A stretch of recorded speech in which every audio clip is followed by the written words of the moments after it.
Hey everybody, welcome to Painting Pumpkins with Independent Arts, and I'm Trudie. So to do this, we need some gouache, a pencil, paper and a paintbrush. Let's get started. For one, you want to draw a pumpkin. Start off with a nice oval line, and then we're just going to add some more simple ovals over the top to create a rough pumpkin-y shape. It doesn't have to be perfect. I recommend to start off light-handed and then get heavier as you're more confident with the shape. Once you're happy, you're going to add on a little stalk at the end, and this is something we're going to use for reference.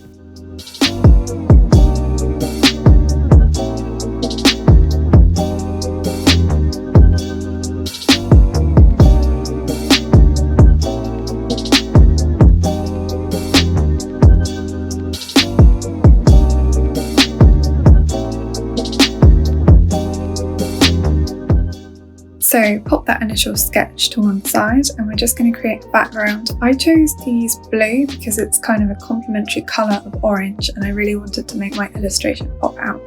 So today we're using gouache and it's a little bit different to watercolour. I would describe it as in between acrylic and watercolour. It has the opacity of acrylic if you want it, or the opacity of watercolour, and it responds and works a bit more like a watercolour than it does acrylic. It's actually quite quickly becoming one of my favourite paints. I didn't previously use it very much, but at the moment I'm really going for the gouache, so I thought I'd share that with you. So just try and create a nice matte kind of rectangle background that we're going to use to put our pumpkin on the top of.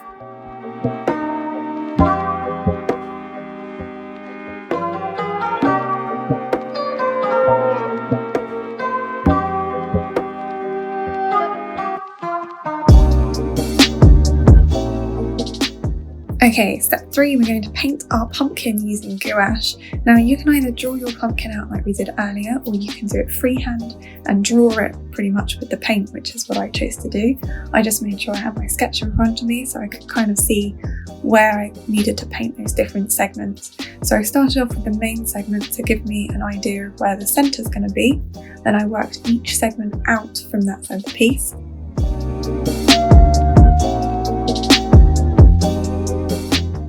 Just a few tips about gouache: it will dry a different colour than you paint it. So normally it will dry a bit lighter and a lot more opaque. If you haven't worked with gouache before, I would describe it as a hybrid between, imagine a watercolour and an acrylic, sort of somewhere in the middle. So you can have it thick and opaque like an acrylic, or you can water it down and work with it like a watercolour. And it's got that real flexibility. The difference though between gouache and say acrylic is it has more of a sort of chalky matte texture, matte finish, which I find is missing from acrylic, so I much prefer gouache and it's actually one of my favourite mediums to work with, hence I'm sharing it with you today.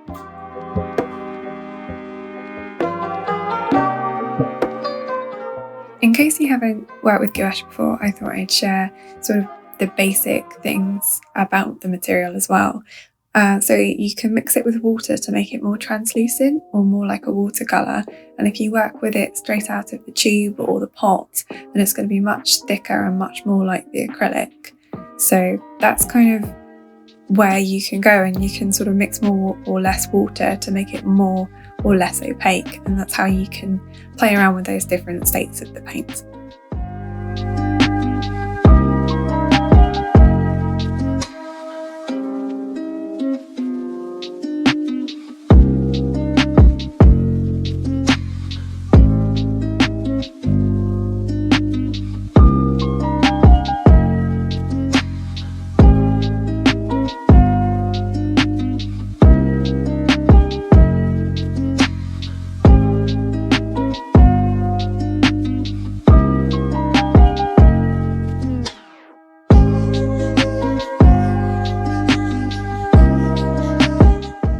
Step 4, you want to add in a little stalk for your pumpkin.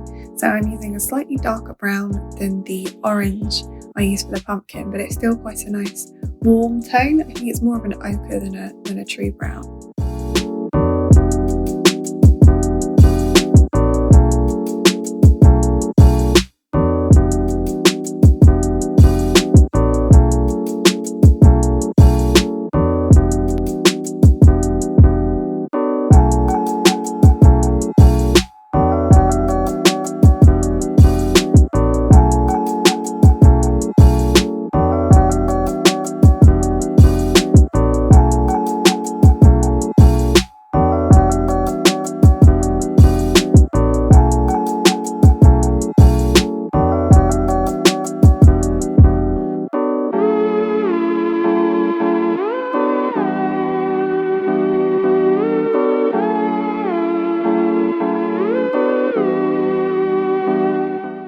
Step 5, we are going to add in some detail. This is probably my favourite part of working with gouache, is adding in those tiny little details on the surface or on the top.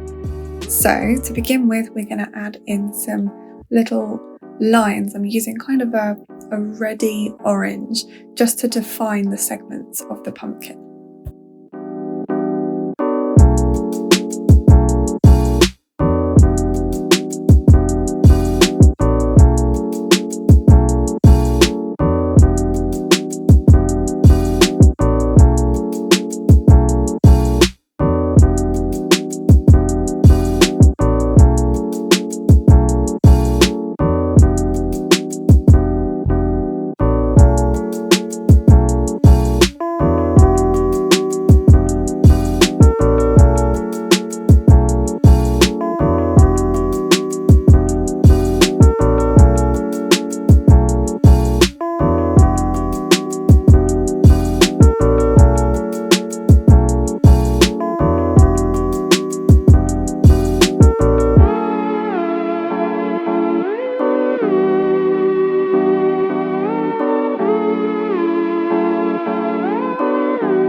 So here I've just grabbed a slightly darker brown that I'm using to outline almost in shadow areas of the pumpkin. So it's kind of a hybrid between a shadow and an outline. It works quite well just to give it a bit more of a pop against that blue background.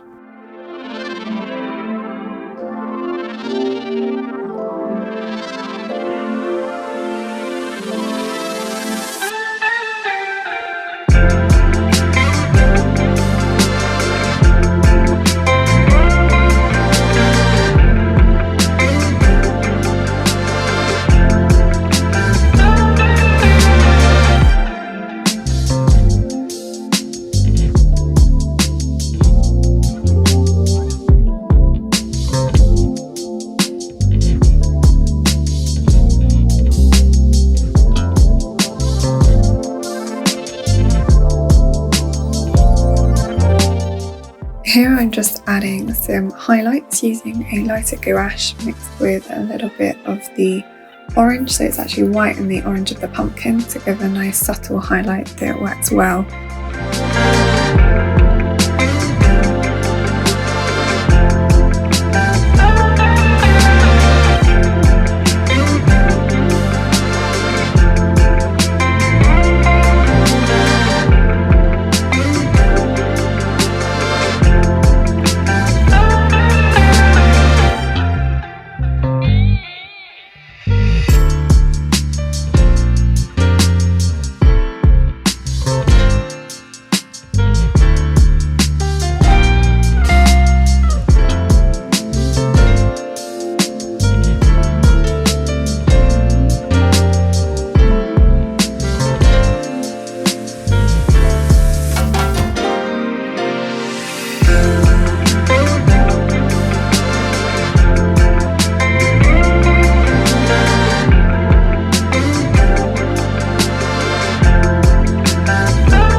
Step 6. Now I just felt like my illustration was missing something, so I decided to add in a weird funky border just to try and bring it all together a bit more. Here I really played with the opacity, so I recommend this is something to do if you're new to gouache or just want to have a play around and like refamiliarise yourself with the material, because you can really do a lot of really interesting things, and also you get to watch it change as it dries. So you'll see as I put different layers on, they respond differently during different stages of their drying. So enjoy and give it a go.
Well, I hope you had fun, and we'll give this a go over Halloween, maybe a rainy afternoon, and stay safe and creative.